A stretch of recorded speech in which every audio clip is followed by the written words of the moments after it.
You asked, is insulation regulated in Australia? We all know just how prevalent insulation is in properties in Australia, but just how regulated is this insulation industry?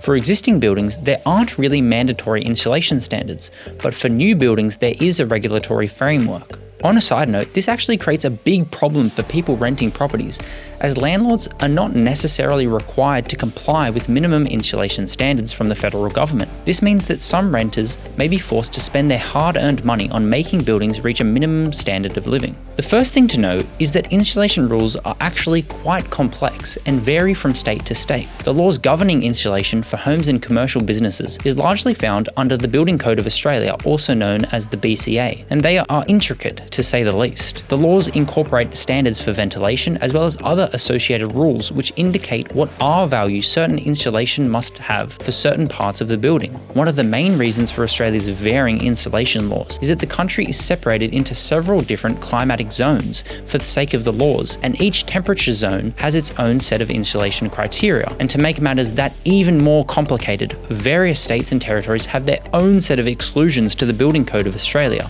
This is so confusing. So we really cannot make clear enough that in order to get the correct level of insulation in the correct part of your property, that you enlist the help of a local insulation expert. Firstly, it is essential to know what R value means in regards to insulation. The R value is displayed on the packaging of different types of insulation, and it indicates the resistance of this particular product to heat flow. R value is simply just the level of thermal resistance, and really it is an indicator of the quality of the insulation. The higher the R value, the more the insulation will stop the movement of heat. There is an overall R value for buildings which adds the R value of the applied insulation to the R value of the existing structure materials, such as ceilings, walls, and flooring. But when trying to follow the regulatory standards, where do you go from here? Determining what temperature zone you're in and what sort of house you need to insulate is the first step in following the regulatory standards.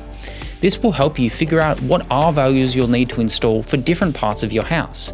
These R value goals aren't achieved just through installation. The entire structure of the building is assessed, taking into consideration the contributions of each element, such as the brick wall, air gap, insulation and stud wall, 13mm gyprock, which is all used to gain the total R value. Windows, entrances, or other heat bridges are seen as subtractions from the R value. This is why it's critical to get the insulation requirements calculated by experts and installed according to the manufacturer's standards. If you don't, you could find out that while you fulfill the building regulation criteria on paper, your insulation is actually not nearly as effective in real life. Overall, the building envelope must be created in a way such that the insulation in your home is adequately compliant with the Australia and New Zealand Building Standard 4859 Part 1, which is in regards to materials for thermal insulation of buildings. Furthermore, state governments, in addition to the Building Code of Australia, have their own set of regulations to follow, which actually differ from the Building Code standards. This means that you, your architect, or your insulation expert have to do your own research based on your location to make sure that you comply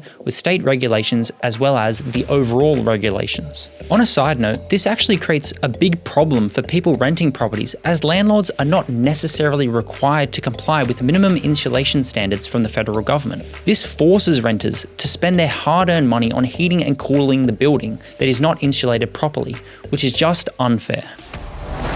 Want more energy answered? Visit YourEnergyAnswers.com for quality energy products, tools and calculators, and find your quality local installers.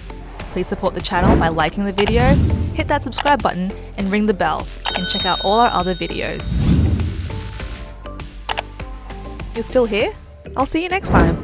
Bye.